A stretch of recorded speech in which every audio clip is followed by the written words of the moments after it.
metilen, sulfida, fenol, dan sianida bisa dilihat konsentrasinya. Lalu pada bagian, di sini ada gambar desalination plant di mana di sini tuh banyak permasalahannya karena air laut penuh dengan polutan. Itu adalah masalah yang sering dijumpai.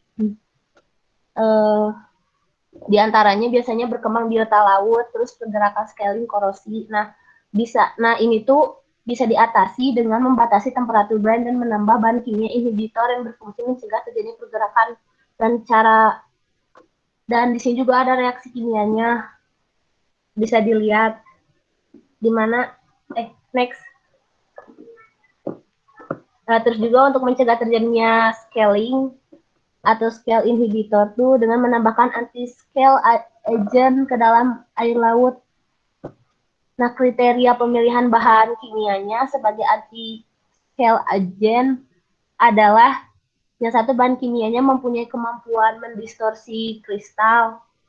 Terus juga bahan kimianya mempunyai sifat dispersan kayak mengabsorpsi, kayak menyerap permukaan kristal gitu yang memberi muatan sejenis. Akibatnya nanti partikel tetap diam.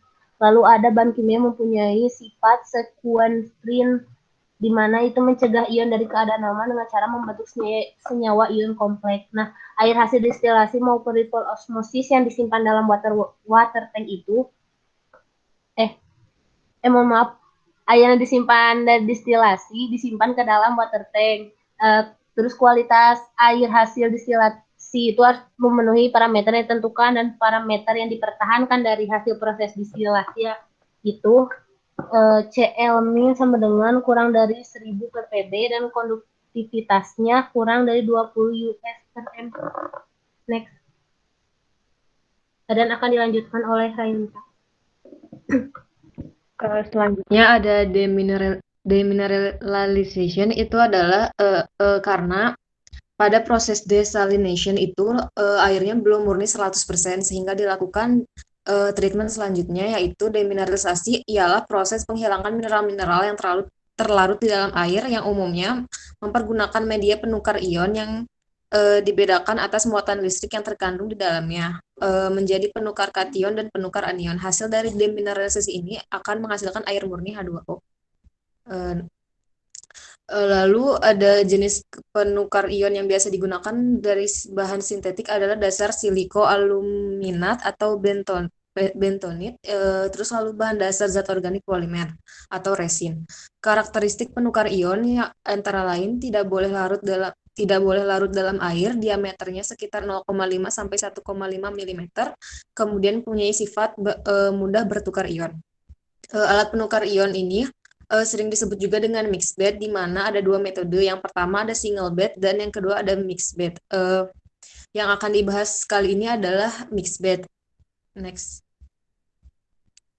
Yang air destilat dipompakan dengan menggunakan distillate water booster pump, kemudian masuk ke kolom mixed bed yang berisi resin kation dan anion tercampur secara homogen. Pada waktu melewati resin, terjadi pengambilan ion-ion yang menjadi pengotor dan terlarut dalam air destilat. Ion positifnya akan diambil oleh kation dan ion negatifnya diambil oleh resin anion. Setelah melewati resin di kolom resin, air keluar dari bagian bawah sehingga air produk mixed bed demineralizer yang merupakan air bebas mineral disebut air demin. Selanjutnya ditampung di dalam demin tank yang dipergunakan dalam mengisi air feedwater, boiler feedwater. Next itu ada reaksi kation dan reaksi anion yang terjadi di dalam proses demineralisasi. Resin yang digunakan ini suatu saat akan mengalami kejenuhan karena memiliki kapasitas penukaran yang terbatas. Maka dilakukan untuk mengembalikan resin pada kondisi semula dinamakan harus regenerasi.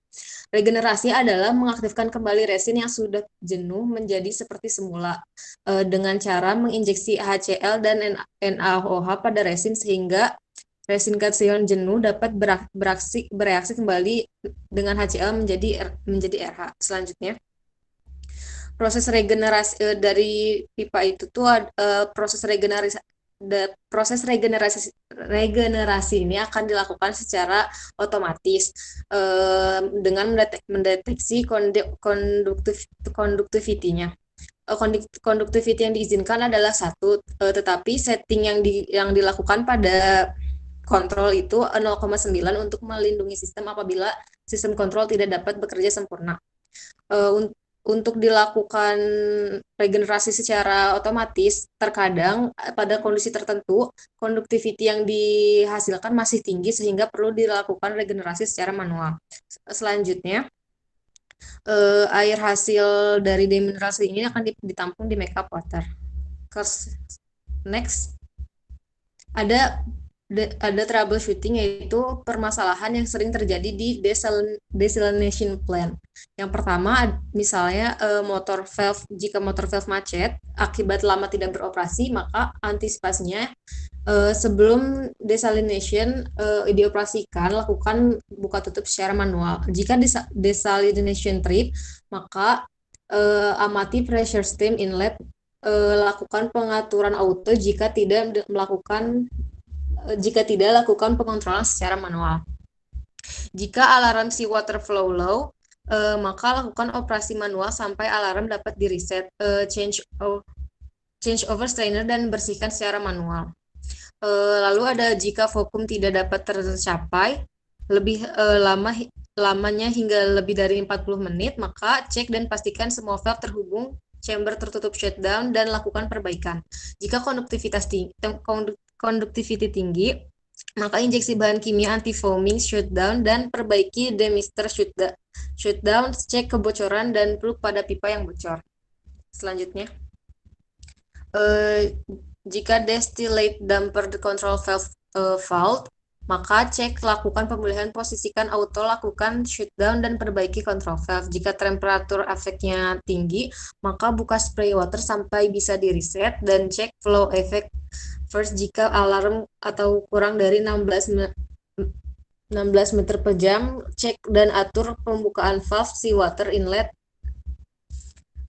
Lalu ada jika diferensialnya temperatur antara inlet dan outlet seawater pada heat rejection tinggi, maka lakukan shutdown dan lakukan pembersihan dengan mechanical cleaning atau dengan chemical cleaning. Jika kadar total besinya pada outlet produk destilat tren tinggi, maka shutdown dan lakukan penggantian zinc katodik dan yang baru. Jika pH air produk destilat rendah, maka lakukan pemilihan material yang tahan seperti stainless atau PVC atau injeksi basah. Selanjutnya ini ada hydrogen plant. Hydrogen plant ini dibutuhkan untuk pendingin generator. Pada PLTU,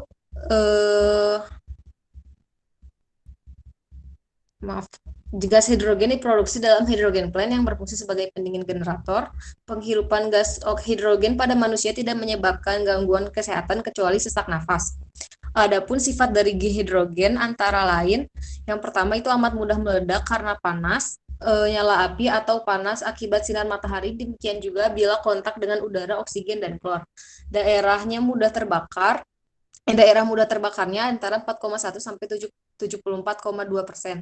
Titik bakarnya 585 derajat Celcius dan gas ini bertekanan tinggi atau termampatkan, mudah terbakar, aliran cepat dari nozzle atau lubang akan menyala dengan sendirinya. Hydrogen plant ini seperti disebutkan sebelumnya dilakukan untuk pendinginan generator. Adapun pendinginan generator yang biasa digunakan itu ada 3 yang didasarkan pada kapasitas generator. Udara digunakan sebagai pendingin generator kapasitas rendah, yakni di bawah 100 MW. Sedangkan hidrogen digunakan sebagai pendingin generator kapasitas menengah, yakni di antara 100 MW sampai 700 MW. Dan air digunakan sebagai pendingin hidrogen dengan kapasitas tinggi, yakni di atas 700 MW. Next. Dapat dilihat itu ada tabel dari beberapa jenis pendingin dan terlihat bahwa gas hidrogen ini massa jenisnya tergolong rendah di antara di antara jenis pendingin yang lainnya. Selanjutnya, gas hidrogen ini digunakan sebagai pendingin generator karena memiliki beberapa keuntungan, yaitu yang pertama dibutuhkan daya yang kecil untuk mengalirkan hidrogen karena memiliki massa jenis yang rendah.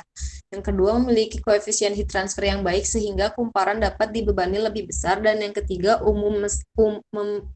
membantu umur mesin untuk bertahan lebih lama. Dan yang keempat mengurangi kebisingan generator. Selanjutnya akan dilanjutkan oleh rekan saya. Untuk selanjutnya itu proses hidrogen plant. Dasar dari sistem hidrogen plant melibatkan dua peralatan utama, yakni hidrogen generator dan power supply. Hidrogen generator terdiri dari peralatan mekanikal dan sistem perpipaan pendukung proses elektrolisis. Sistem kontrol instrumen terletak di dekat generator. Panel kontrol ini menunjukkan kondisi proses dan data informasi untuk efisiensi dari sistem operasi. Selanjutnya ada power supply. Power supply ini terdiri dari peralatan-peralatan yang digunakan untuk mengubah input power AC menjadi DC pada proses elektrolisis. Pemasangan power supply terpisah dari hidrogen generator. Selanjutnya, proses pada hidrogen plant memerlukan yang pertama air demineralisasi sebagai bahan baku, yang kedua nitrogen sebagai pembersih awal, lalu ada air pendingin yang berfungsi untuk membuang panas akibat proses elektrolisis. Proses elektrolisis ini akan menghasilkan dua produk, yaitu hidrogen dan oksigen. Oksigen dihasilkan sebanyak 1,5 kali dari hidrogen, yang kemudian oksigen itu akan dibuang ke udara dengan proses pemisahan antara hidrogen dan oksigen. Selanjutnya, proses pada hidrogen plant. Yang pertama, elektrolisis air murni pada electrolyzer. Proses elektrolisa pada air murni memiliki efisiensi yang sangat rendah. Hal ini dikarenakan air memiliki konstanta ionisasi yang rendah. Nah, untuk meningkatkan efisiensinya, dari elektrolisa tersebut ditambahkan KOH di dalam air. KOH digunakan sebagai katalis yang mempercepat proses elektrolisa. Selanjutnya, hasil dari proses elektrolisa akan dihasilkan gas hidrogen H2 dan gas oksigen O2. Gas hidrogen yang dihasilkan dari elektrolisis akan dipisahkan dari titik air oleh mist separator. Lalu penyimpanan gas hidrogen pada gas holder. Hidrogen plant bekerja secara otomatis, di mana ketika operasi awal pada tekanan rendah, maka sistem akan otomatis startup bertahap sampai tekanan siap menyalurkan gas. Apabila penyaluran gas hidrogen tidak diperlukan, sistem akan kembali ke tekanan pada saat kondisi standby, di mana gas telah siap untuk disalurkan. Selanjutnya, jika sistem hidrogen plant dalam keadaan mati, sistem akan kembali pada tekanan awal di mana sistem startup. Lalu ketika kondisi operasi menyimpang atau terdapat error dari batas yang telah ditentukan, sistem akan shutdown secara otomatis. Selanjutnya, elektrolit. Elektrolisis pada air murni sangat tidak efisien. Hal ini disebabkan konstanta ionisasi sangat rendah dan hambatan elektrik relatif besar. Elektrolisis dari alkaline water menggunakan aqueous alkalin kuat untuk mendapatkan ion OH- dan meminimalkan hambatan elektrik antar elektroda. Ketika tegangan diberikan dan arus DC mengalir antara dua elektroda, terjadi reaksi elektrokimikal pada dua elektroda. Reaksi kimia pada anoda itu 4 OH- menghasilkan O2 plus 2H2O plus 4 elektron. Lalu reaksi kimia pada katode dari 4H2O plus 4 elektron menghasilkan 2H2 ditambah 4 OH-. Lalu reaksi secara keseluruhannya itu 2H2O menghasilkan 2H2 dan O2. Selanjutnya, peralatan hidrogen plant yang pertama ada elektrolisis modul. Peralatan utama dari generator hidrogen adalah modul elektrolisis. Modul elektrolisis merupakan tempat terjadinya proses pemisahan H2O menjadi komponen penyusunnya. Modul elektrolisis terlihat sederhana pada bagian luar, tetapi pada dalamnya sangat kompleks. Penyusunan modul membutuhkan toleransi yang sangat kecil dan membutuhkan peralatan khusus untuk perakitan maupun pembongkaran. Selanjutnya, subsistem elektrolit. Nah, elektrolit ini bersirkulasi secara kontinu dalam sistem loop perpipaan. Sirkulasi dari elektrolit ini memungkinkan untuk menyuplai air secara terus-menerus ke tiap sel dalam modul elektrolisis, sementara air menghilangkan panas dari proses. Oksigen yang diproduksi di tiap sel dibawa oleh elektrolit dan dipisahkan di reservoir. Elektrolit didinginkan di dalam heat exchanger dan padatan yang terbawa dihilangkan di dalam filter. Selanjutnya ada pompa KOH. Elektrolit dapat bersirkulasi karena dipompa oleh pompa sentrifugal yang dikopling secara elektromagnet.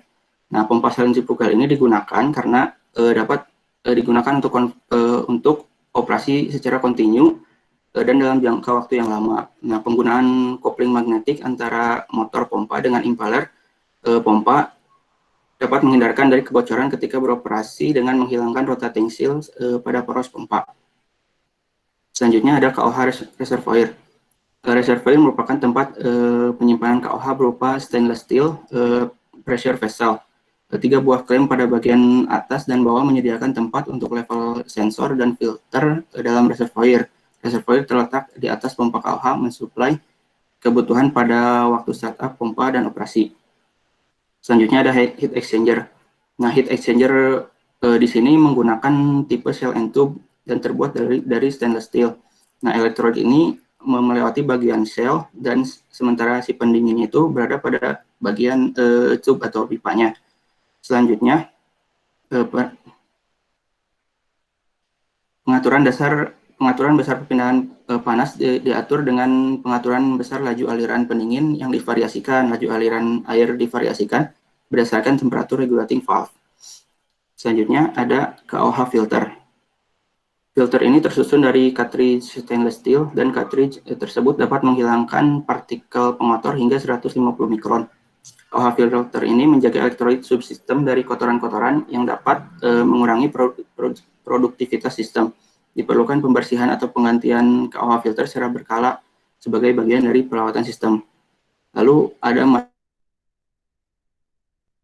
bagian bawah hidrogen kondensat trap terdapat matriks barrier. Matriks barrier ini mengizinkan kondensat dari hidrogen trap kembali ke elektrolit reservoir dan mencegah aliran hidrogen kembali ke reservoir. Selanjutnya ada DC power supply. DC power supply ini terletak terpisah dari generator hidrogen. Power supply ini mengeluarkan power DC dengan arus hingga 300 ampere DC. AC to DC converter ini mengeluarkan sebuah full control bridge rectifier. Pada power supply juga terdapat beberapa komponen pendukung seperti transformer yang mensuplai 115 volt AC untuk daya kontrol generator dan power pompa. Selanjutnya ada deskripsi operasi.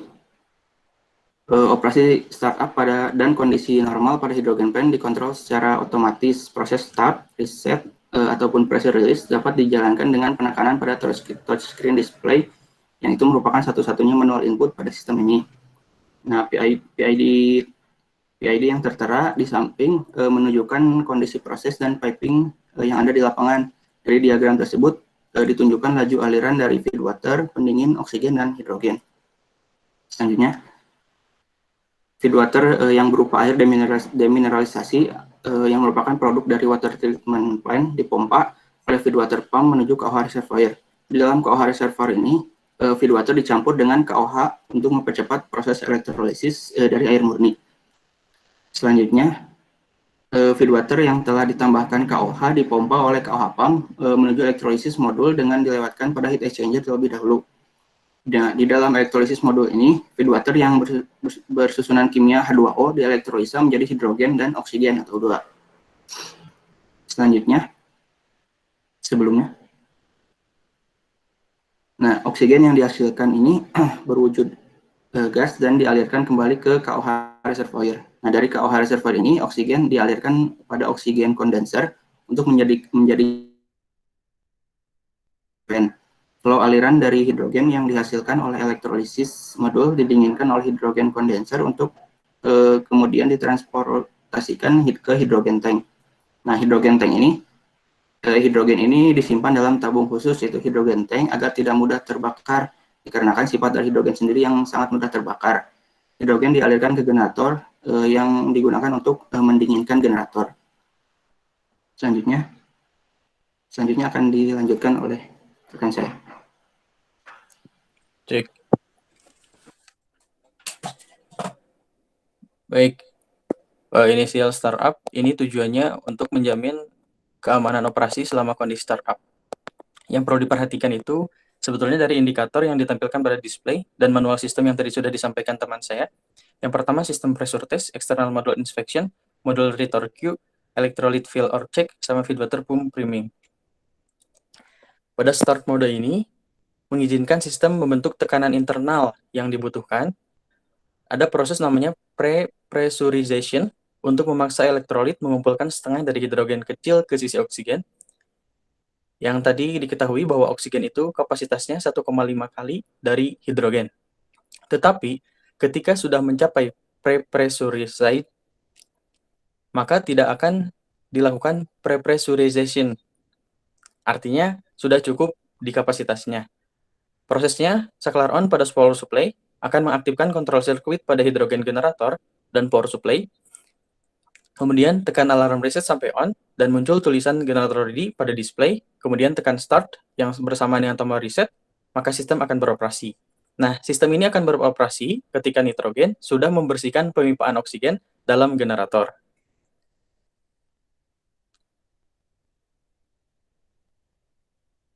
Mohon maaf, ini start mode. Untuk run mode juga, dia akan memproduksi apa yang dibutuhkan sampai permintaan 17% sampai dengan 100%. Jika di bawah 17%, maka tidak akan menggenerate atau tidak akan memproduksi. Kemudian ada proses standby mode. Pada saat tidak ada permintaan gas, artinya di bawah 17%, dan gas generation akan berhenti saat tekanan generator hidrogen 115 PSIG. Pada saat kondisi normal operasi, ampermeter pada power supply harus menunjukkan arus modul antara 50 sampai dengan 280 ampere dengan tegangan pada modul yang ditentukan. Hal ini bergantung pada permintaan dan jenis modul yang digunakan pada hidrogen plant tersebut. Misalnya, di sini pada arus 250 amperes dengan menggunakan modul size HM50, voltage range-nya ada di antara 66 sampai 72 volt. Selanjutnya adalah kondisi shutdown. Shutdown ini bisa terjadi misalnya karena 17 kondisi. Nah, untuk menghindari ini, operator harus selalu mengontrol operasi kritis dari hidrogen generator yang ditunjukkan pada display kontrol hidrogen generator. Di sini contohnya ada 17. Misalnya ketika temperatur di atas 85 derajat Celcius, maka TC2 akan aktif dan kemudian akan shutdown-kan sistem. Selanjutnya adalah perawatan pada hidrogen plant. Proses perawatan ini dan juga kalibrasi dilakukan rutin, disesuaikan dengan penjadwalan dan kebutuhan pada plant tersebut. Misalnya, di sini 3 bulan sekali dilakukan perawatan dan kalibrasi pada elektrolit cek. Kemudian, setiap 6 bulan diinspeksi pada eksternal modul, kemudian internal modul, dan lain-lain. Nah, sebelum kita menyalakan hidrogen plant, kita harus memahami dulu pencegahan sebelum menyalakannya. Yang pertama, mematikan sumber listrik pada posisi off pada saat facility breaker off. Yang kedua, biarkan sistem mendingin sampai temperatur suhu kamar. Kemudian, pastikan bahwa tekanan pada sistem hidrogen dan oksigen itu 0. Yang terakhir adalah memahami tindakan pencegahan terhadap bahaya KOH yang kita gunakan untuk proses pendinginan ini. Seperti yang kita ketahui, KOH ini berbahaya pada mata. Jika terkena mata, maka harus dilakukan irigasi mata atau pengairan pada mata kita. Selanjutnya adalah chlorination plant. Chlorination plant ini adalah sebuah proses dengan cara klorinisasi, yaitu menginjeksikan gas klorin pada sistem air pendingin yang bertujuan untuk melemahkan dan mencegah biota laut agar tidak berkembang biak di dalam air pendingin yang akan kita gunakan. Di PLTU Gresik ini memiliki 3 unit chlorination plant yang digunakan untuk melayani 3 blok PLTGU. Dari 3 unit ini, 2 unit beroperasi dan 1 unit kondisi standby. Kapasitas setiap unit dari chlorination plant adalah 112 kg per jam chlorination per generator sel. Air laut yang dipompa oleh circulating water pump disaring dengan menggunakan strainer. Air laut masuk ke dalam modul generating cell, kemudian di dalam modul generating cell, air laut dielektrolisa dengan menggunakan arus DC. Hasil proses elektrolisa dengan menggunakan modul generating cell adalah sodium hipoklorit dan gas H2. Gas H2 disimpan dalam gas tank, kemudian sodium hipoklorit disimpan dalam sodium hipoklorit tank. Selanjutnya akan diteruskan oleh rekan saya. Selanjutnya ada proses chlorination plant.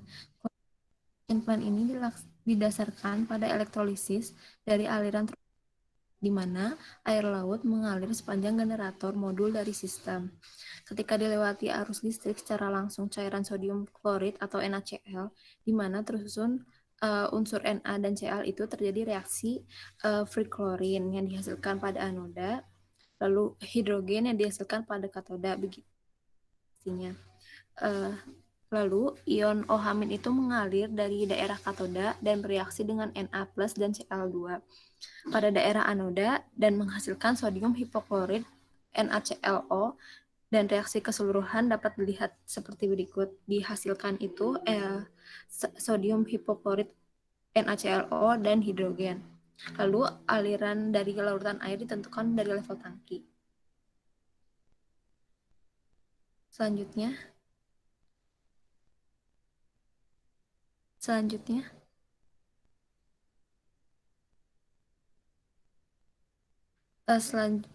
selanjutnya ada seawater strainer digunakan untuk menghilangkan partikel solid dengan ukuran lebih besar dari 0,5 mm. Terdapat 2 buah strainer, yaitu satu strainer itu beroperasi dengan kondisi standby dan sistem backwash.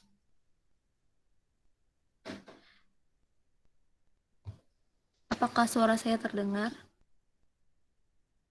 Terdengar. Iya, terdengar. Cukup jelas, Kak.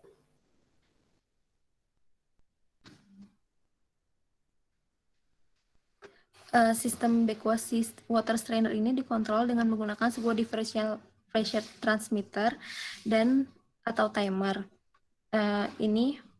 Prosesnya ini pertama itu scraper digerakkan oleh motor untuk membersihkan filter, lalu mengeluarkan kotoran secara otomatis ke drain. Lalu kotoran yang ada itu dikumpulkan kembali di screen.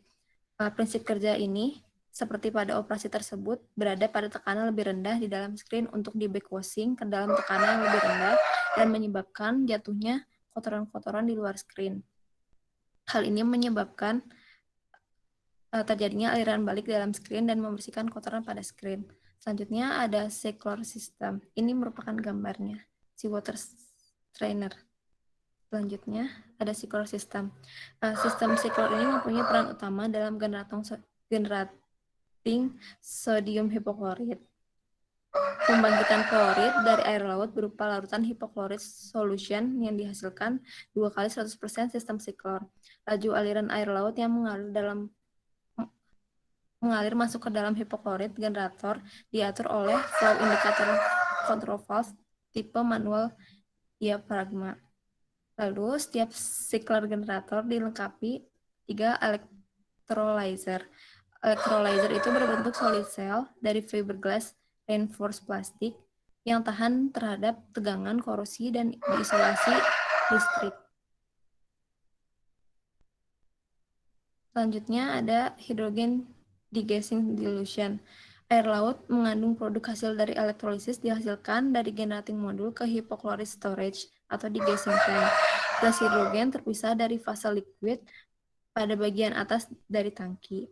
Fiberglass reinforced plastic atau FRP diletakkan di bagian atas dari tangki untuk mencegah adanya objek lain jatuh ke dalam tangki dan menyumbat outlet tangki. Selanjutnya ada electrolyzer cleaning system. Setelah beroperasi dalam jangka waktu yang lama, beberapa deposit tersusun dari hidroksid dan karbonat yang dapat menyebabkan seawater hardness dan dapat terjadi di dalam electrolyzer khususnya pada bagian katoda. Nah, deposit ini harus dihilangkan dalam jangka waktu tertentu dengan menggunakan sistem larutan hidroklorik acid yang bersirkulasi dalam electrolyzer dari generating modul. Lalu siklus pembersihan untuk generating modul itu dilakukan dengan mematikan arus listrik dan membuang air laut dalam electrolyzer pada drain. Siklus acid cleaning ini berjalan secara otomatis. Pada bagian akhir siklus pembersihan, acid solution dikembalikan ke dalam tangki. Sebelum melakukan penyalaan sistem kembali, generating modul harus di-flusing dengan air laut selama beberapa menit. Selanjutnya ada DC power system.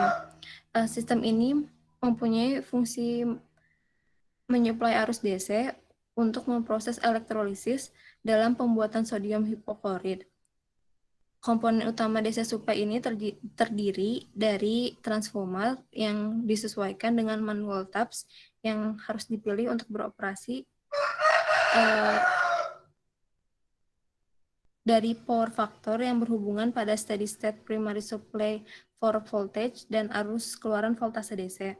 Lalu ada silicon controller rectifier unit dan AC/DC conductor. Selanjutnya ada sistem operasi chlorination plant. Yang pertama itu filling of the system, yaitu membuka semua katup penting dari jalur air laut. Jadi di sini membuka jalur utama seawater generator, lalu membuka katup isolasi utama, dan membuka inlet air laut hingga 50%. Lalu memenuhi dengan pelan-pelan lamela clarifiernya dan tangki penampungan air lautnya juga dipenuhi. Lalu setelah tangki airnya mencukupi itu, dilakukan startup sistem polyelectrolyte dosing.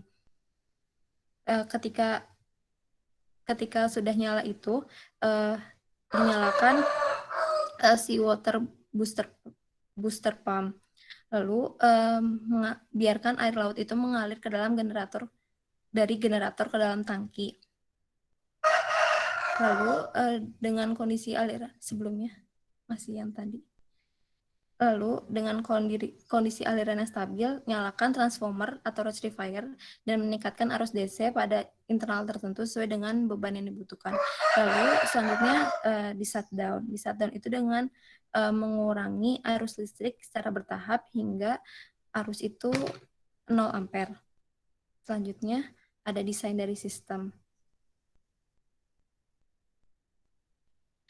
Desain dari sistem ini ada ambient condition, elevasinya itu sea level, temperatur maksimumnya 40 derajat Celcius, humidity-nya 100%, seawater temperaturnya itu maksimumnya 32,5 Celcius, maksimumnya 27 Celcius, dan desainnya 30 derajat Celcius. Analisis total dissolved solid-nya 45.000, suspended matter-nya 3.600 mg per liter, maksimal plant installation. Lalu electrical panelnya indoors, air condition room rectifier local control panel MCC. Lalu siklor hipoklorid generatornya indoor di dalam ruang berventilasi. Lalu another equipment-nya outdoor. Area of classification-nya non-hazardous area, unclassified. Plan desainnya seawater flow rate, to be chlorinate, total flow rate-nya 67.320 meter kubik.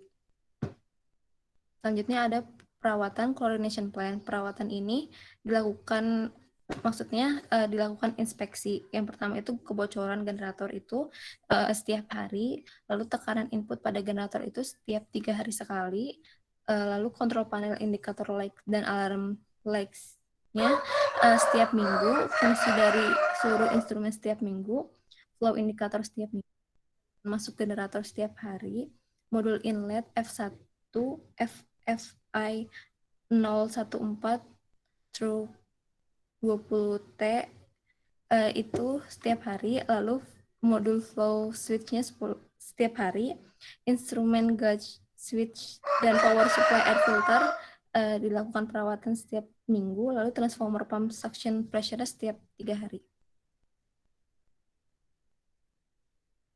Selanjutnya terdapat video proses chlorination-nya.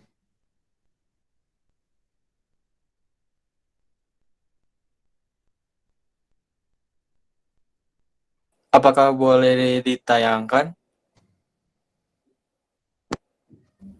1 menit. Ya, boleh. Ya, silakan.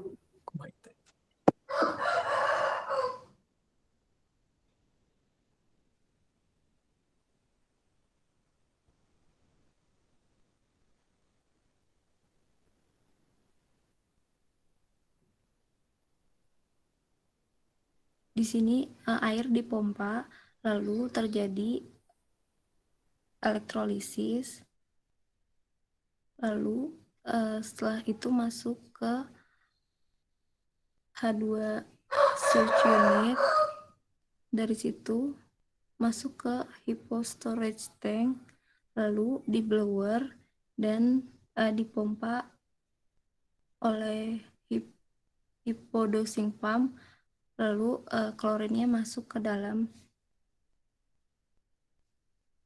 air.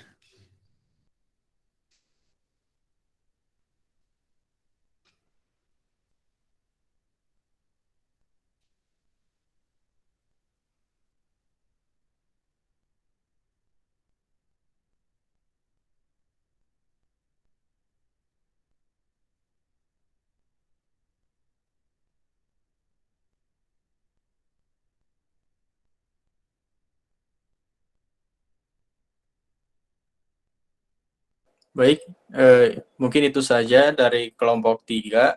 Mohon maaf atas segala kesalahan dan kekurangannya. Semoga ada manfaatnya ya. Terima kasih. Wassalamualaikum warahmatullahi wabarakatuh. Waalaikumsalam warahmatullahi wabarakatuh. Saya boleh komentar ya, atau ada yang mau saya tanyakan? Ini kelompok 3 saya lihat sih cukup lengkap ya, ini yang dilakukan di PTRTU UP PJB Gresik ya. Dan kalian lebih lengkapnya terutama di hydrogen plant sama chlorination plant ya. Ya saya sih apresiasi bagus. Jadi berarti pengolahan air di sana tuh secara pengolahannya kan sebenarnya kan ada 3 ya. Jadi pretreatment, desal, sama demin. Ini untuk yang masuk feed water treatment ya.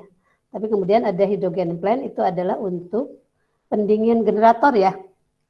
Jadi pendingin generatornya dipakai hidrogen gitu. Walaupun tadi dijelaskan sebetulnya selain pakai hidrogen bisa juga pakai air sama apa tadi? Saya agak lupa tadi siapa? Udara. Pakai udara ya.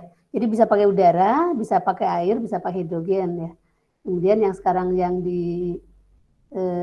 dipakai di Gresik adalah dipakai hidrogen ya, atau tergantung apa kapasitasnya kan tadi ya, tergantung kapasitasnya. Iya, Bu. Ya. Kemudian yang dipakai di sana adalah yang kayaknya pakai hidrogen gitu ya. Jadi hidrogen itu tadi saya lihat memang perpindahan panasnya cukup bagus ya, terutama untuk kapasitas sekian gitu ya. Gitu. Nah kemudian hidrogen plant itu sebenarnya kan pembuatan hidrogennya kan dibuat dari air ya, dari air cuma ditambahin elektrolisis KOH ya, gitu. Jadi sebenarnya elektrolisis air dia bisa menghasilkan H2 sama O2. Nah, cuman tadi dibilang bahwa O2-nya dibuang ya, sebenarnya kan memang tidak diperlukan. Atau sebetulnya kalau misalnya banyak sebetulnya kan bisa ditampung juga gitu ya. Ya, walaupun memang yang diperlukan untuk pendingin mesinnya hidrogen gitu ya. Itu. Kemudian yang terakhir adalah yang dibahas adalah tentang chlorination plant gitu ya. Jadi sebetulnya kalau saya lihat kalau pembahasannya cukup bagus, jadi sebetulnya bisa kalian kalau yang berminat masuk ke tugas akhir sudah cukup bagus ya. Kayaknya sih kalau untuk hydrogen plant sama chlorination plant masih jarang ya untuk tugas akhir kaitannya ke tugas akhir yang kelas kalian ya TPTL ya. Nanti memang masuknya ke tentang ini lebih ke elektrolisis ya. Jadi memang ilmu kimia sama ilmu kelistrikan juga. Nah ini chlorination plant tuh yang sebenarnya kan pembuatan hipoklorit ya. Jadi hipokloritnya sebenarnya untuk dibutuhkan untuk air pendingin ya. Jadi untuk desinfektan kayaknya sih untuk pendingin kondensor ya, gitu. Ya, Teguh ya, atau siapa yang bisa menjelaskan? Ya kayaknya sih masuk ke sana. Jadi untuk pendingin kondensor. Jadi saya sih sudah cukup bagus tadi penjelasannya. Jadi ini juga memang prosesnya elektrolisis dua-duanya. Jadi dibuat elektrolisis dari, kalau yang hidrogen plant itu elektrolisisnya dari air murni ya, ditambahkan elektrolit KOH. Jadi berarti kalau tadi saya nggak salah dengar, airnya diambil dari air desal ya. Jadi kan air desalnya hasilnya ada yang untuk air boiler masuk ke BDMIN berarti ya. Kemudian ada untuk pendingin mesin, berarti yang ini masuk ke hidrogen plant. Kemudian air service itu untuk kebutuhan di pembangkit ya, yang lain-lain. Kemudian untuk fire ya, water fire untuk kebakaran. Ya, kayaknya sih itu yang saya tangkap. Nah, kemudian kalau chlorination plant sebetulnya air yang dipakai adalah air laut ya. Air laut, karena yang dipakai kan sebetulnya NaCl-nya ya, NaCl-nya, jadi larutan NaCl yang dari air laut itu sebagai air bakunya gitu. Jadi nanti diubah menjadi klor dulu, kemudian akan bereaksi dengan NaOH ya, kemudian akan menghasilkan NaClO ya gitu ya. Itu sebagai natrium hipoklorit yang dia berfungsi sebagai desinfektan. Gitu. Kalau tadi yang air murni yang di hidrogen plant, H2-nya yang dipakai ya, dia sebagai pendingin generator. Kemudian saya tadi tertarik di tempat mixed bed ya. Mixed bednya, karena waktu itu kan ada yang bertanya, kalau mixed bednya pada saat diregenerasi, itu kan mesti ada yang nggak boleh, harusnya lebih dari satu ya. Jadi ada yang beroperasi, kemudian ada yang standby juga gitu ya. Sama halnya tadi yang dijelaskan oleh yang di hidrogen plant kalau nggak salah. Jadi ada berapa unit, yang satu standby. Jadi pada saat harus misalnya harus di maintenance ya, kalau di mixed bed berarti kan harus di regenerasi, itu nggak boleh berhenti gitu. Jadi sebetulnya kan operasinya kan harus terus ya. Itu jadi jangan sampai pada saat perawatan atau misalnya ini kan regenerasi kan sebenarnya termasuk perawatan juga. Nah ini operasinya secara keseluruhan kan nggak boleh berhenti gitu. Nah cuma tadi ada berapa ini ya, mixed bednya lebih dari satu atau gimana sih? Kalau dari gambar sepertinya ada 3, Bu. Ada 3, oh iya oke. Berarti mestinya kan ada satu yang standby ya. Jadi kalau yang satu harus regenerasi bisa gantian gitu. Ya, jadi makanya yang pertanyaan waktu itu nggak boleh sampai berhenti gitu. Jadi sama halnya kayak yang hidrogen plant juga. Biasanya peralatan semuanya dibuat tidak mengganggu secara keseluruhan, kecuali kalau yang pada saat overhaul ya itu adalah berhenti semua ya. Gitu. Walaupun itu kan jarang terjadi ya. Gitu. Ya biasanya memang berarti ada yang standby gitu. Oke. Ya kayaknya sih udah cukup bagus ya, dan cukup lengkap juga. Nah, hanya tadi yang kalian ada video tentang chlorination plant-nya ya. Ya. Saya lihat, tapi ada alirannya sih cukup jelas. Ya, walaupun singkat ya. Oke, makasih mungkin dari saya itu. Kalau ada yang lain mungkin silakan. 1 atau 2 pertanyaan untuk kelompok ini silakan.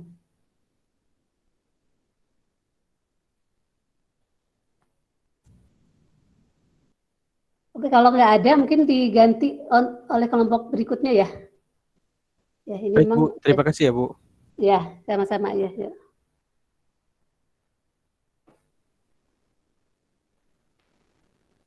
Nanti tugasnya di ini aja disubmit ke email saya ya.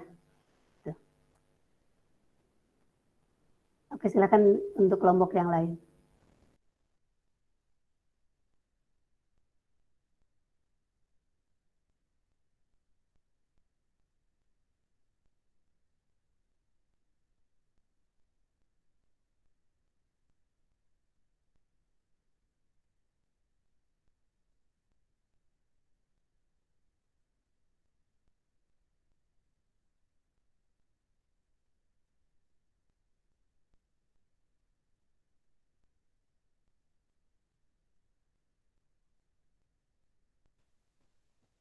Ya, ini kelompok 1. Bahkan mungkin bisa dimulai.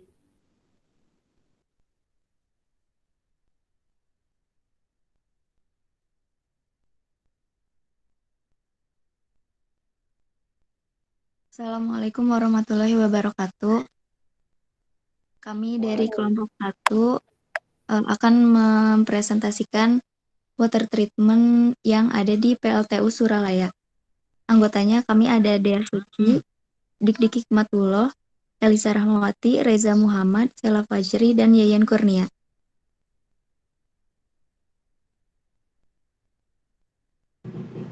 Baik, pertama-tama sebelum ke materi inti, mari kita review variabel penting dalam air pendingin. Itu ada ion kalsium, magnesium yang akan berefek pada pembentukan kerak, total alkalinitas, pH, dan temperatur akan menentukan konsentrasi ion karbonat dan bikarbonat dalam air, dan kelarutan kalsium karbonat, ada SO4 dan SO2 menentukan dalam pembentukan kerak atau scaling silika dan gipsum.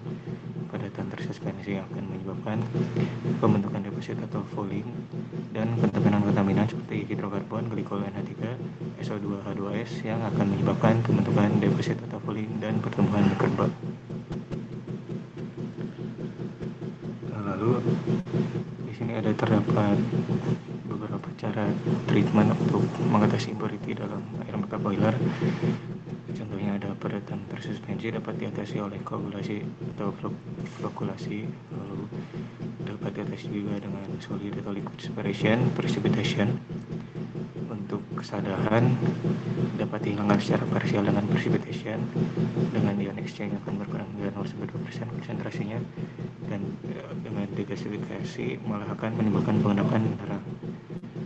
Untuk alkalinitas akan dapat berkurang hingga menjadi 0 dengan cara direct addition, penambahan bahan kimia secara langsung. Koagulasi atau flokulasi akan dapat berkurang alkalinitasnya dengan aluminium sulfat, lalu akan bisa bertambah dengan aluminat. Lalu dengan precipitation akan dihilangkan secara parsial, lalu berkurang dengan ion exchange. Lalu kandungan silika akan menghilang secara minor dengan koagulasi atau flokulasi dan solid atau liquid separation, dan akan menghilang secara parsial dengan precipitation dan adsorption.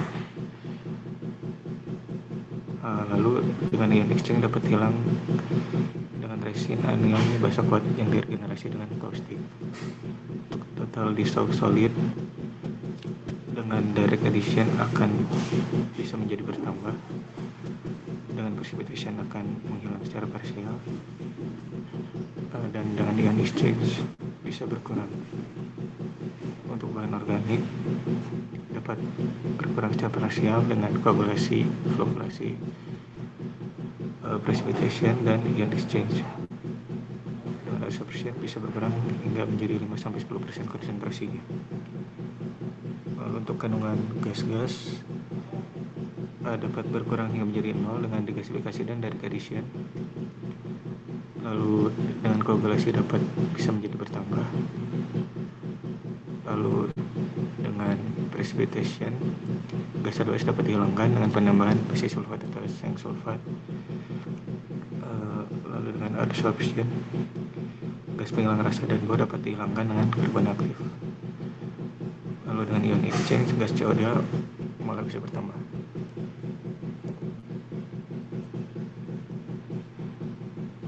Selanjutnya di PLTU Suralaya sendiri ada 4 jenis water treatment. Yang pertama ada thermal desalination plant, reverse osmosis, KWTP, dan demin plant. Next. Nah, pertama kita masuk ke desalination plant terlebih dahulu. Desalination plant ini merupakan peralatan yang digunakan untuk menghilangkan kandungan garam pada air laut, atau dengan kata lain untuk memurnikan air laut menjadi air tawar. Dalam proses ini yang perlu diperhatikan itu ada pH, konduktivitas, kadar SiO2, dan kadar Cl. Di PLTU Suralaya sendiri, proses desalinasinya ini menggunakan metode multistage flash evaporator dengan tipe cross tube yang dirancang untuk memproduksi fresh water sebanyak 130 meter kubik per jam per unitnya pada setting beban 100%. Nah, proses desalinasi ini nantinya akan menghasilkan air tawar yang mempunyai konduktivitas sekitar 10 mikrosiemens per sentimeter. Lalu di PLTU Suralaya sendiri terdapat 3 unit desalination plant, yaitu ada unit desalt A, desalt B, dan desalt C. Untuk desalt C sendiri digunakan sebagai backup, dan di desalination plant Suralaya ini juga dilengkapi dengan acid cleaning system untuk membersihkan kerak di dalam heat exchanger system. Next. Nah, ini ada prosesnya. Pertama itu ada proses heat rejection, di mana air laut dari water intake ini pertama disuplai dengan DSP atau desalt supply pump dan dialirkan menuju heat rejection pada condensation tube stage 20 hingga melewati stage 18. Di heat rejection ini air laut tadi dipanaskan hingga 37 derajat Celcius dan dia dikondensasikan dengan air laut yang dingin untuk menghasilkan air tawar. Next. Nah, air laut dari last stage brine tadi, sebagian itu ada yang disirkulasikan sebagai pendingin air laut panas di awal sebelum masuk ke brine heater. Ada juga yang sebagian di blow down untuk mengurangi kepekatan kadar garam dalam air laut di last stage brine yang tadi, yang mana air lautnya itu sebagian tidak ikut teruapkan. Next. Karena proses blowdown tadi, maka terjadi pengurangan level air di heat rejection, maka perlu ditambahkan water make-up menggunakan air laut. Nah, pada make-up water ini diinjeksikan juga antifoam untuk mencegah terbentuknya busa ketika ditiupkan pada flash chamber yang akan menyebabkan terjadinya carryover. Selain itu, diinjeksikan juga polifosfat untuk mengikat silika penyebab kerak pada heat transfer tube. Next.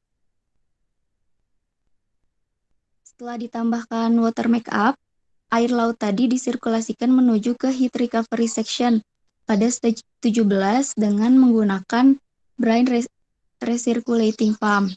Nah, air laut atau brine tadi mengalir dalam condensation tube dari mulai stage 17 hingga ke stage 1. Di sini air mengalami perpindahan panas juga dengan air yang keluar dari brine heater sehingga temperaturnya itu mencapai kurang lebih sebesar 75 derajat Celcius. Kemudian airnya akan masuk ke dalam brine heater. Next.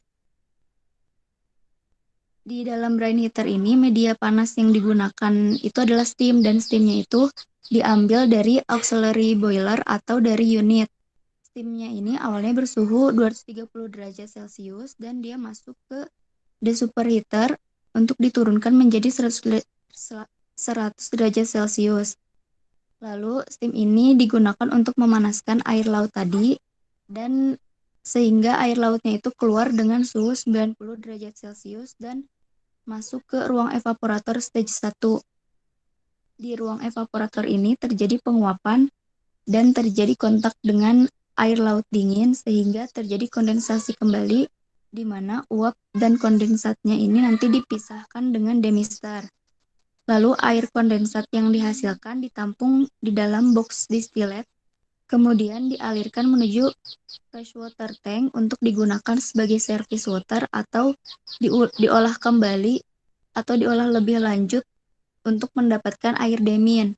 Nah, jalur keluar air kondensatnya ini dilengkapi juga dengan sensor conductivity yang dimonitor secara kontinu, sehingga ketika sinyal conductivity yang tinggi ini akan merubah posisi saklar dan katup, kemudian membuang produk tersebut sehingga tidak bercampur dengan air yang berkualitas baik di dalam FWT tadi. Next. Nah, selanjutnya yang kedua itu ada reverse osmosis, yaitu suatu proses pemurnian air di mana air umpan diberikan tekanan yang lebih besar untuk melawan tekanan osmotik melalui membran semipermeabel, sehingga proses pemisahan air laut dari impuritiesnya dapat berlangsung dan menghasilkan air murni. Membran yang banyak digunakan ini adalah membran jenis spiral wound yang terbuat dari material selulosa asetat, polisulfon, aromatik polyamid, dan komposit. Sistem RO di PLTU Suralaya sendiri dirancang untuk memproduksi air tawar 2 kali 40 meter kubik per jam sebagai backup apabila desalination plant yang tadi itu tidak mampu untuk memproduksi air dengan kapasitas sesuai kebutuhan sistem. Selanjutnya, ini ada bagian-bagian dari reverse osmosis di PLTU Suralaya. Air laut yang masuk itu nantinya akan ditampung di seawater tank dan dialirkan ke automatic filter atau ARCAL. Di sini dilakukan pemisahan padatan tersuspensi dengan ukuran yang lebih besar dari 100 mikron. Di dalam ARCAL ini juga dia digunakan disk filter dengan 6 pasang modul. Di sini dilakukan pencucian dengan cara backwash secara otomatis dengan memanfaatkan perbedaan tekanan air laut yang masuk dan yang keluar.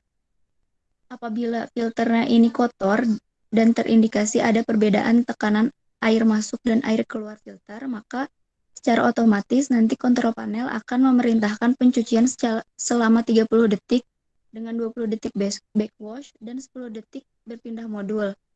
Lalu di inlet dari automatic filter ini juga biasanya dicek residual klorinnya. Next. Di ultrafiltration, ini dipisahkan partikel dengan ukuran yang lebih besar dari 0,001 mikron. Dan di PLTU Suralaya ini dia memiliki 2 unit UF. Turbiditas air yang keluar dari UF ini mencapai kurang dari 0,5 NTU. Setelah itu, air kemudian akan ditampung di UF permeate tank dengan kapasitas 100 meter kubik. Outlet dari ultrafilter ini nantinya dilakukan juga pengecekan SDI-nya atau Silk Density Index-nya. Next. Yang selanjutnya ada cartridge filter. Di sini dilakukan penyaringan partikel dengan ukuran lebih besar dari 5 mikron untuk mengantisipasi bila ada partikel yang lolos dari UF tadi. Next. Selanjutnya ada SWRO. SWRO ini digunakan untuk memurnikan air dari partikel-partikel pengotor pada air laut. Dan SWRO ini terdiri dari 11 tabung membran yang mana tiap tabungnya tergulung 6 lembar membran dengan ukuran 1 kali 10 pangkat 6 mikron. Jenis membran yang digunakannya itu thin film komposit. Nah, proses masuknya air itu dari dalam tabung dan produknya keluar dari luar tabung membran. Air yang masuk SWRO ini memiliki conductivity 46.200 mikrosiemens dan dia akan keluar dengan conductivity kurang dari 500 mikrosiemens. Produk SWRO ini kemudian ditampung di dalam SWRO tank. Dan SWRO ini memiliki kemampuan reject sebesar 75% dan permeate 25%. Di inlet SWRO ini dia dilakukan juga pengecekan residual klorin dan untuk di permeate-nya itu dilakukan pengecekan pH dan suhu. Next. Yang terakhir ada BWRO. Pada dasarnya BWRO ini dia sama seperti SWRO, hanya saja dia digunakan untuk memurnikan air sungai, di mana pada hal ini air dari SWRO itu dianggap sebagai air tawar yang berkarakteristik hampir sama dengan air sungai. Pada BWRO ini terdapat 7 tabung membran, yang mana tiap tabungnya terdiri dari 4 lembar membran.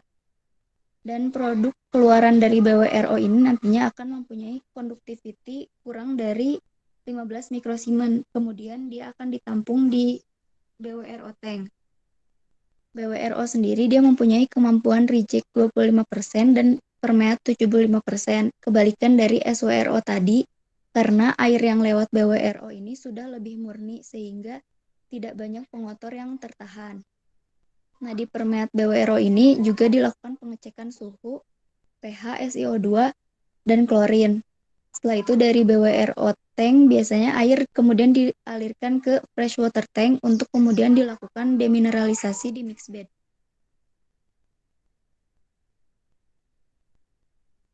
Selanjutnya ada Krakatau Water Treatment Plant, yaitu sistem air penambah air yang dipakai adalah jenis air tanah dengan mengandung zat-zat larut seperti silika dan mempunyai conductivity 400 mikrosiemen per cm.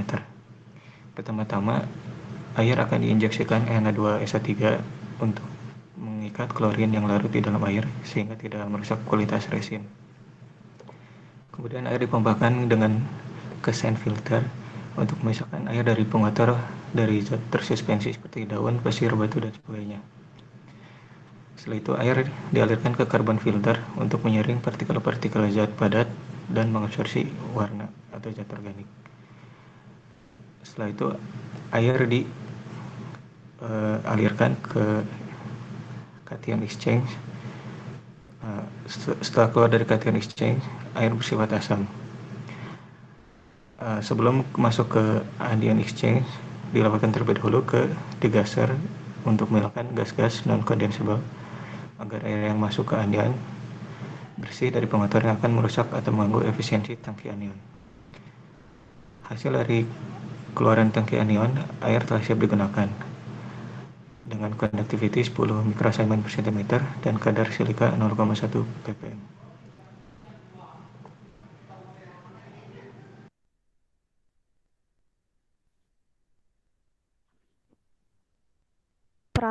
Mixed bed demineralizer, peralatan untuk mengelola air atau fresh water yang telah diolah pada desalination plant RO dan KWTP dengan conductivity maksimum berturut-turut 20, 15, dan 10 microsiemen per cm untuk memurnikan fresh water lebih lanjut dengan metode pertukaran ion atau ion exchange.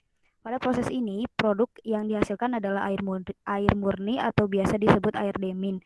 Garam-garam yang biasanya terdapat pada fresh water dan perlu untuk dihilangkan adalah Ca2HCO3, MgSO4, NaClH2CO3, dan H2SiO3 dan TDS maksimum 15 ppm.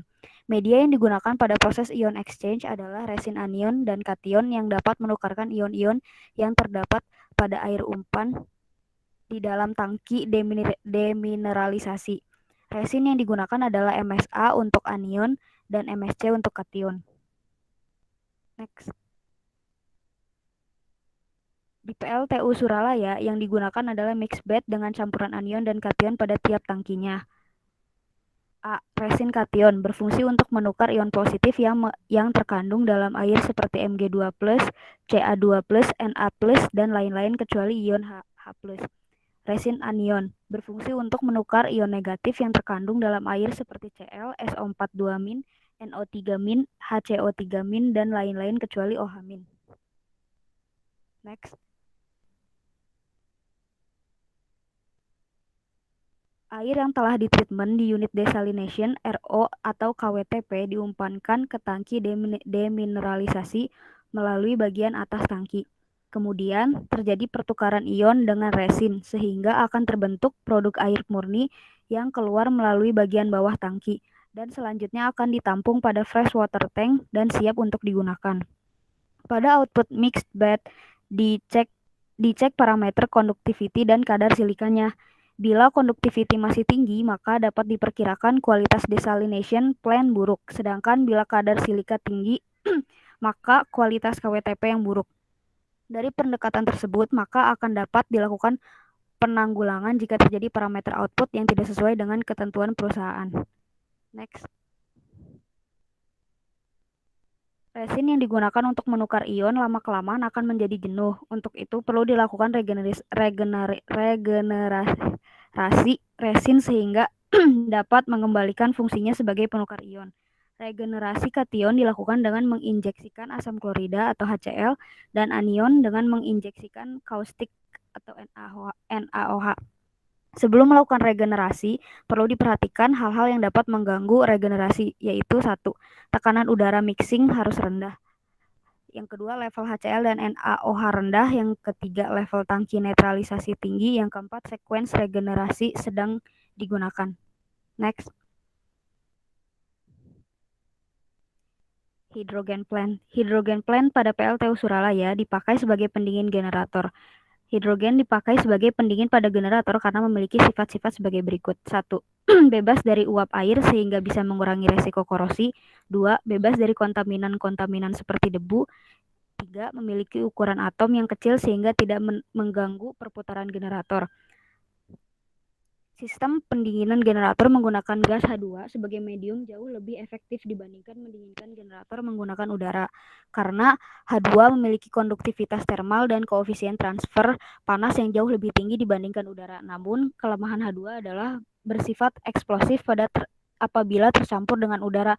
Maka dari itu dibutuhkan suatu sistem yang handal untuk mencegah H2 bocor ketika bersirkulasi di dalam rumah generator, yaitu menggunakan seal oil system. Sistem ini berfungsi sebagai perapat hidrogen sekaligus pelumas shaft. Next.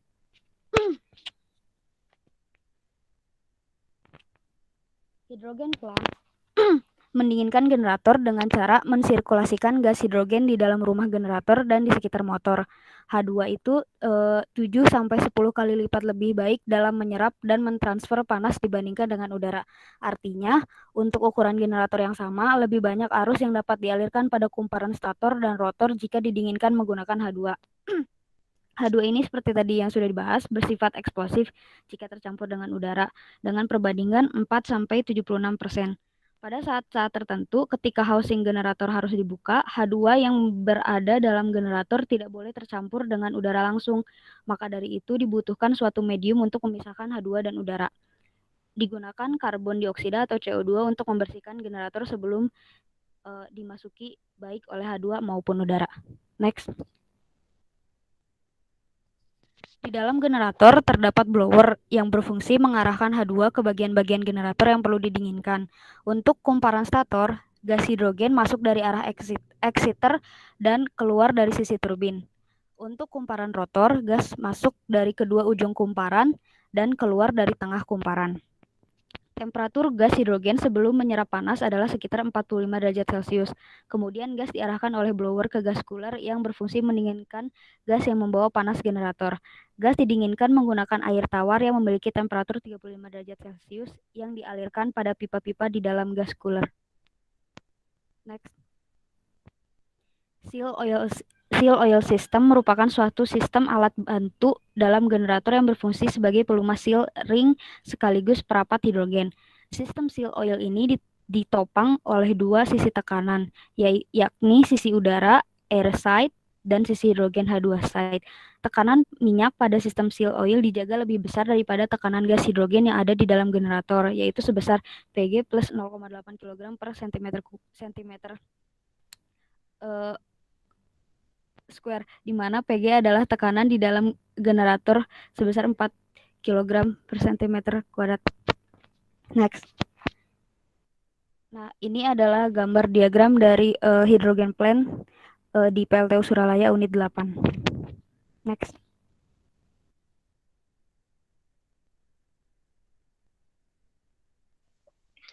Sekarang kita masuk ke chlorination plant. Karena dalam proses pembangkit listrik seperti contohnya PLTU Suralaya ini membutuhkan sejumlah air laut dengan kapasitas yang besar, juga dengan kualitas yang baik, maka diperlukan proses chlorination plant ini. Karena air laut yang masuk pada proses pembangkit ini, Karena air laut yang masuk pada proses pembangkit listrik ini tentunya masih banyak mengandung mikroorganisme atau biota laut lainnya, maka itu akan menghambat sistem transfer panas pada kondenser atau pada sistem lainnya seperti balance of line. Selanjutnya, jika kita lihat, pengertian dari chlorination plant ini adalah suatu unit atau peralatan yang berfungsi untuk memproduksi cairan kimia berupa NaCl atau biasa disebut sodium hipochlorite. Proses produksi cairan kimia ini dilakukan dengan metode elektrolisa air laut. Dan chlorine plant ini merupakan suatu bangunan yang di dalamnya terdapat peralatan yang menunjang menginjeksikan cairan klorin ke air laut sebelum masuk ke CWP area water intake plant. Nah, kenapa dipakai cairan klorin? Karena cairan klorin ini akan memabukkan atau sifatnya itu sebagai diinfektan terhadap koloni biota laut. Lalu fungsinya itu untuk melumpuhkan atau mencegah perkembangbiakan biota laut pada sistem air pendingin atau cooling tower atau kondensor sehingga tidak mengganggu proses pertukaran panas pada sistem tersebut. Selanjutnya. Nah, ini ada dampak jika tidak dilakukan chlorination plant.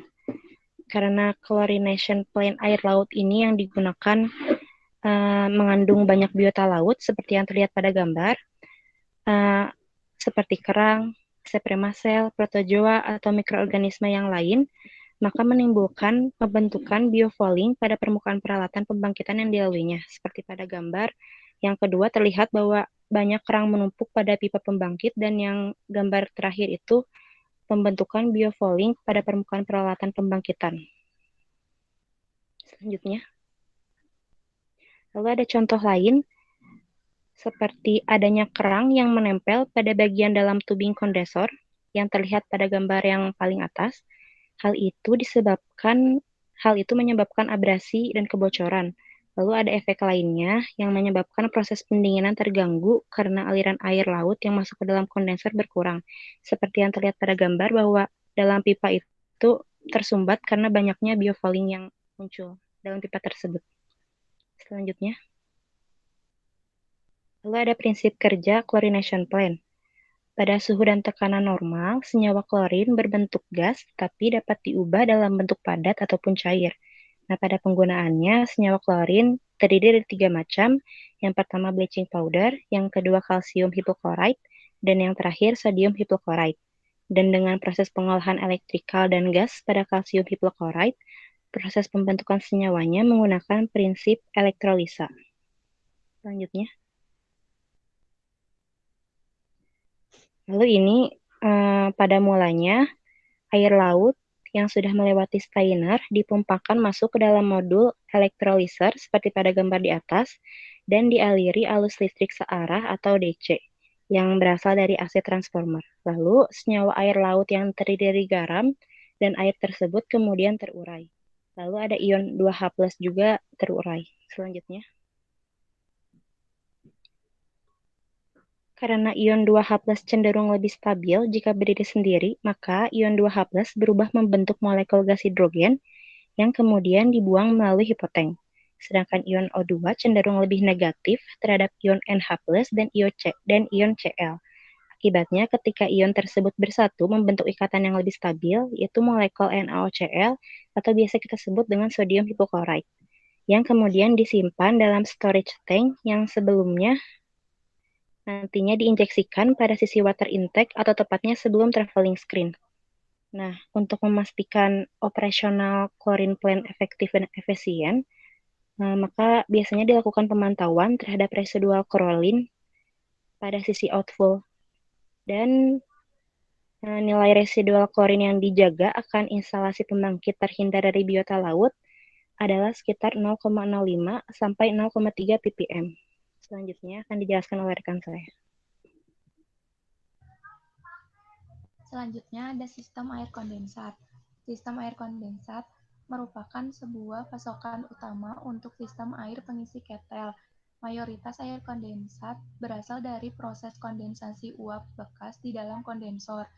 Rentang sistem air kondensat adalah mulai dari hot well sampai ke deaerator. Selama berada dalam rentang sistem air kondensat, air mengalami proses utama yaitu pemanasan, pemurnian, deaerasi. Selanjutnya, pemanasan. Air mengalami pemanasan pada grand steam condenser, air ejector, dan beberapa pemanasan awal air pengisi tekanan rendah. Pemanasan ini bertujuan untuk meningkatkan efisiensi siklus serta menghemat pemakaian bahan bakar. Bila air kondensat tidak dipanaskan berarti membutuhkan lebih banyak bahan bakar untuk menaikkan temperatur air di dalam ketel. Selanjutnya, ada pemurnian, bertujuan untuk mengurangi pencemar-pencemar padat dan cair yang terkandung dalam air kondensat yang dapat menyebabkan deposit atau korosi. Pemurnian yang dilakukan di dalam sistem air kondensat termasuk sistem pemurnian internal treatment dengan cara mengalirkan air kondensat melintasi penukar ion atau secara kimia melalui penginjeksian bahan-bahan kimia. Melalui proses pemurnian ini, maka pencemar dapat mengakibatkan deposit maupun korosi pada komponen ketel dapat dihilangkan sehingga kualitas air kondensat menjadi lebih baik. Jika kualitas air buruk, dapat mengakibatkan terhambatnya proses perpindahan panas di dalam ketel dan pada kondisi ekstrim dapat mengakibatkan bocornya pipa-pipa ketel akibat overheating. Selanjutnya, ada deaerasi, proses pembuangan pencemar gas dari dalam air kondensat. Gas pencemar ini contohnya oksigen, karbon dioksida, dan non-condensable gas lainnya. Pencemar gas ini dapat menyebabkan korosi pada saluran dan komponen-komponen yang dilalui air kondensat. Selanjutnya, dari gambar ini dilihat kalau dari kondenser itu dipompa, lalu nanti akan masuk ke hot well, air ejector condenser, lalu Glen steam condenser. Di ketiga ini tuh nanti ada proses pemanasan supaya temperaturnya naik. Lalu akan dialirkan ke LP feed water heater, lalu nanti akan masuk ke deaerator. Itu adalah siklus sistem air kondensat. Selanjutnya, komponen pada sistem air kondensat. Yang pertama, ada hot well, tangki penampung yang terletak di bagian bawah kondensat dan berfungsi untuk menampung air hasil kondensasi uap bekas di dalam kondenser sebagai pemasok utama sistem air kondensat. Untuk menjaga stabilitas level hot well, disediakan hot well level control yang akan memerintahkan katup air penambah make up water secara otomatis. Bila level hot well terlalu rendah, maka pompa kondensat akan trip untuk mengamankan pompa.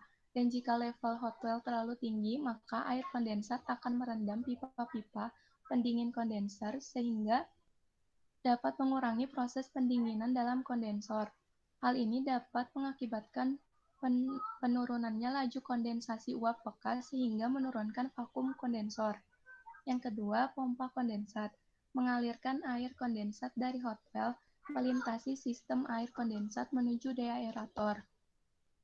Untuk menjaga kontinuitas aliran air ke sisi hisap pompa, maka tekanan pada sisi hisap pompa harus sama dengan tekanan kondensor. Selanjutnya, yang ketiga ada Glen steam condenser, penukar panas untuk mengkondensasi uap bekas dari perabot poros turbin. Uap bekas akan memanaskan air kondensat dari pompa kondensat yang dialirkan melintasi Glen steam condenser. Glen steam condenser dilengkapi dengan fan penghisap yang berfungsi untuk membuat tekanan Glen steam condenser sisi uap sedikit vakum.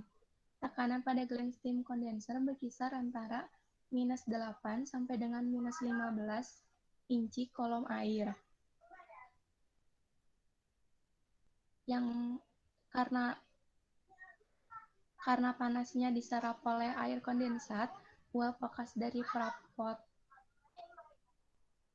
perabot poros akan mengembun dan selanjutnya dialirkan ke hot well hingga bercampur dengan air hot well.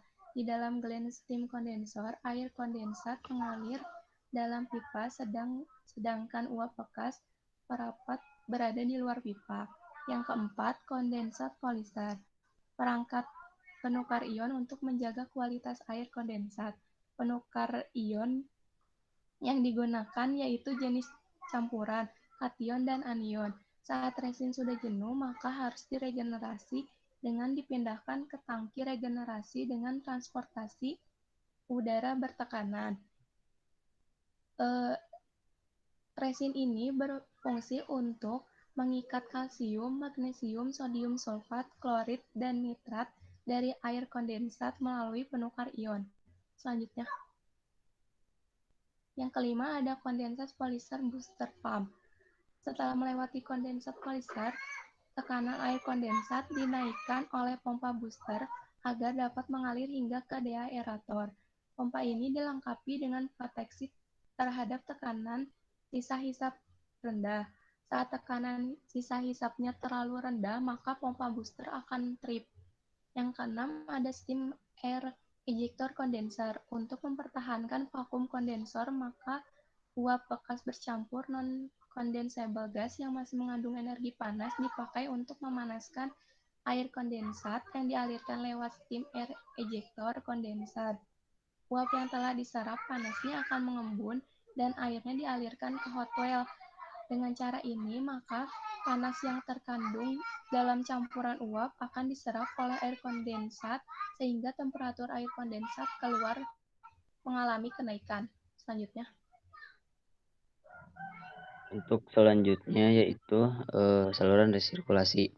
Nah, saluran ini berfungsi sebagai proteksi. Saluran ini dilengkapi dengan katup pengatur otomatis yang mendapat sinyal pengaturan dari besarnya aliran air kondensat menuju deaerator. Itu yang selanjutnya yaitu katup pengatur aliran kondensat yang berfungsi untuk mengontrol level deaerator.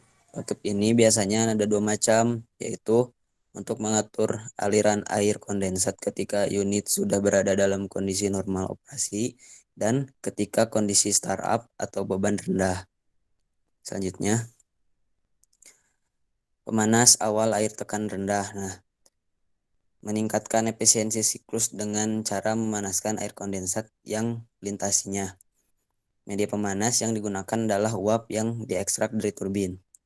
Nah, yang terakhir yaitu deaerator. Fungsi untuk memanaskan air kondensat dan menghilangkan gas-gas dari air kondensat. Media pemanas yang digunakan adalah uap ekstraksi. Di dalam deaerator terjadi kontak langsung antara air kondensat dengan uap pemanas. Semakin dekat temperatur air kondensat dengan titik didihnya, semakin mudah proses pemisahan air dengan oksigen dan gas lain yang terlarut di dalam air kondensat. Pada deaerator tipe ini, air kondensat yang masuk dikabutkan melalui spray. Air kondensat yang mengabut ini kemudian turun ke tray. Dari bagian bawah tray, uap pemanas dari saluran ekstraksi dihembuskan mengarah ke atas dan bercampur dengan air kondensat yang menetes pada tray.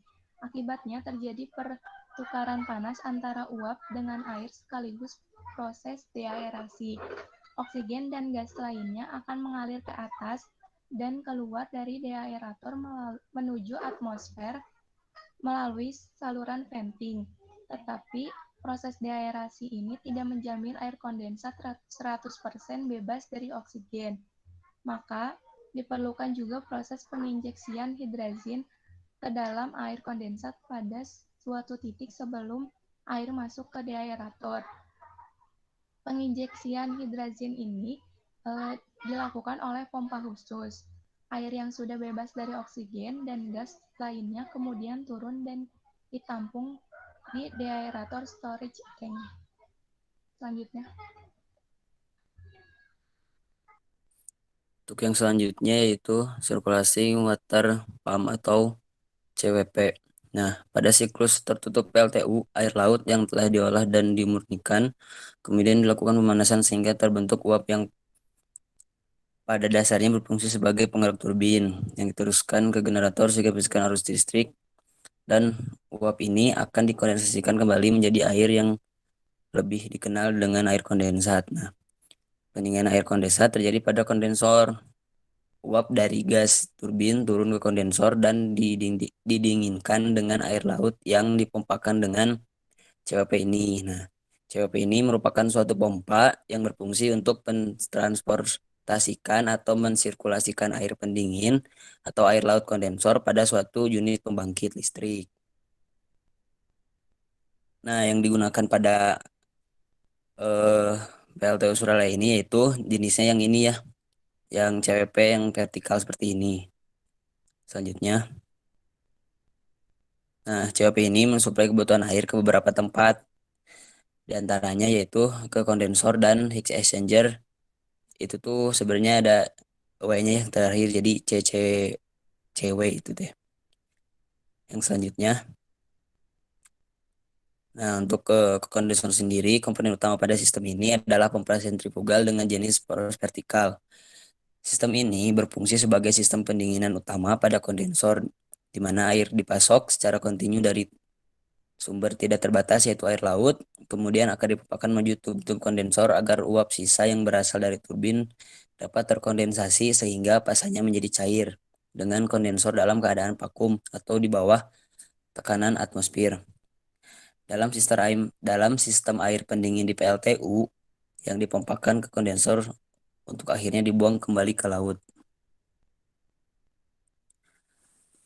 Nah, yang selanjutnya yaitu sistem air pendingin bantu ya, atau yang tadi. Nah, itu tuh singkatannya closed circulating cooling water.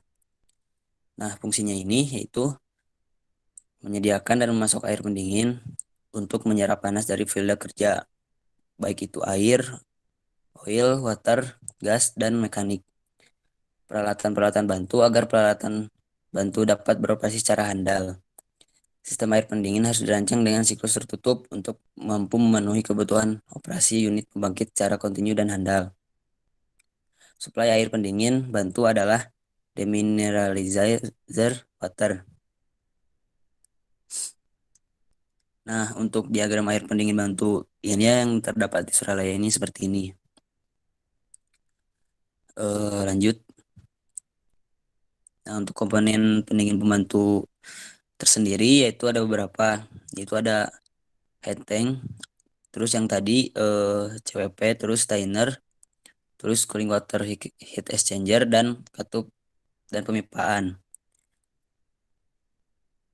Nah, mungkin itu saja yang dapat kelompok kami sampaikan. Lebih dan kurangnya mohon maaf. Wabillahi taufiq wal hidayah. Wassalamualaikum warahmatullahi wabarakatuh. Ya, terima Waalaikumsalam kasih. warahmatullahi wabarakatuh. Waalaikumsalam. Ya, ini kelompok 1, kayaknya sekarang cuma 2 kelompok ya. Ini udah 9.30, ya 9.32 malah di jam saya.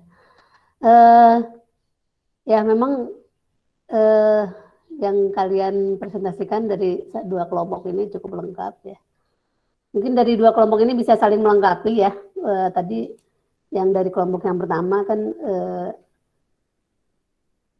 lebih fokus di apa tadi, terutama yang hydrogen plan sama chlorination plan. Nah, kalau yang kelompok ini malah kalau saya lihat tadi dari awal udah lebih lengkap. Nah, hanya mungkin perbedaannya dari yang kelompok ini ya, saya komentar dikit ya biar mungkin juga untuk kita semua. Jadi berarti yang ini di Suralaya ya.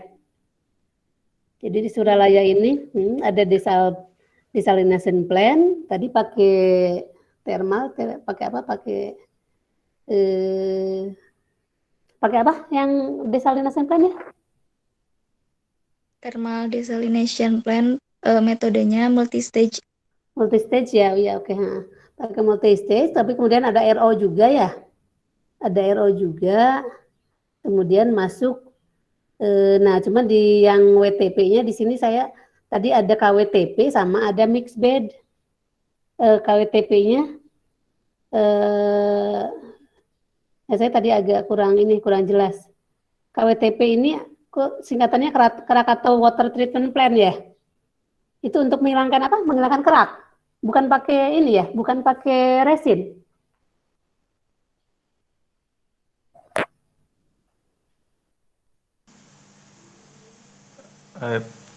Pakai ion exchange, Bu. Pakai ion exchange. Reza ya tadi yang ini ya. Oh, jadi pakai ion exchange juga ya. Jadi berarti ini ada 3 ya. Jadi ada desalination, ada RO, ada KWTP, kemudian ada mixed bed, ada 4 sebetulnya ya pemurniannya. Gitu. Oke, ya. Jadi memang kayaknya sih lebih ini ya, lebih lengkap lagi. Jadi deminnya di sini ada 4 tahap ya. Nah, hanya memang di yang Suralaya tadi nggak terlalu dijelaskan di pretreatment-nya ya. Tapi mestinya tetap ada pretreatment ya.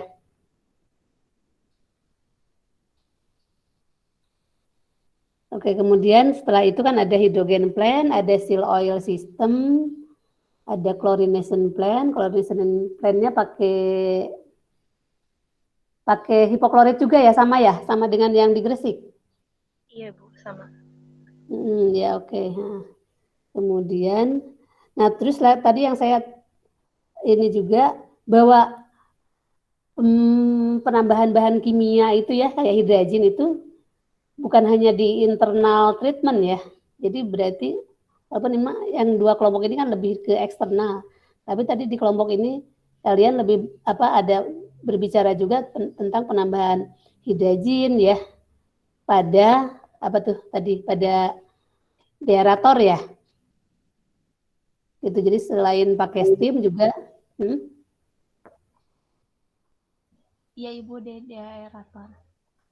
Di deaerator ada penambahan hidrogen juga. Jadi untuk lebih melengkapi untuk lebih menyempurnakan penyerapan oksigennya ya itu. Kemudian juga tadi kalau nggak salah di mana ya? Di desal gitu. Ada penambahan bahan kimia juga ya. Iya di awal rasanya sih.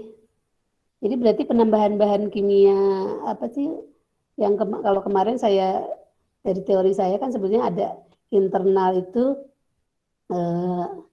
yang ini internal, kemudian ada eksternal. Nah yang internal itu yang ditambahkan bahan-bahan kimia. Cuman ternyata kalau yang penjelasan kalian itu di eksternal aja udah ditambahkan bahan kimia juga. Kalau misalnya tadi di desal juga kamu tambahkan fosfat gitu ya. Itu tadi yang coba yang di desal.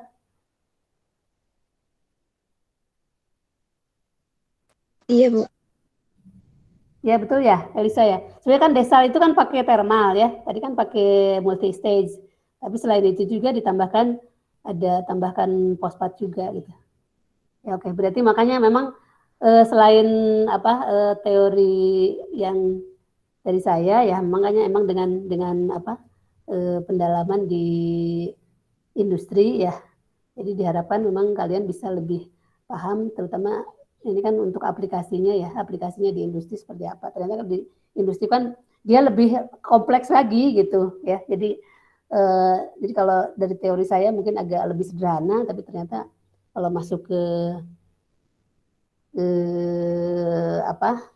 industri ini lebih ya aplikasinya lebih kompleks gitu ya. Jadi pembagiannya kayaknya sih agak susah juga, bukan hanya internal sama eksternal sama internal gitu. Ternyata di eksternal juga ya tetap ada penambahan bahan kimia juga.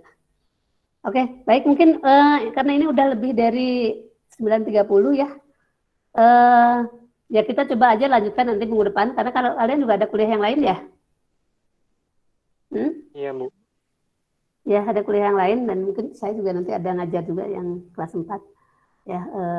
Ya, oke, mungkin ya kita istirahat dulu aja ya. Ya baik ya, saya tutup pertemuan kita. Kalian tetap jaga kesehatan ya. Kita nanti akan ketemu lagi di minggu depan ya, pertemuan berikutnya. Ya, saya ucapkan terima kasih ya. Assalamualaikum warahmatullahi wabarakatuh. Ya. Waalaikumsalam warahmatullahi wabarakatuh. Terima kasih Bu. Ya, sama-sama ya. Nanti yang itunya ke ini email saya aja ya, yang tugas yang udah dipresentasikan ya. Kayaknya sih udah cukup bagus. Baik Bu. Terima kasih.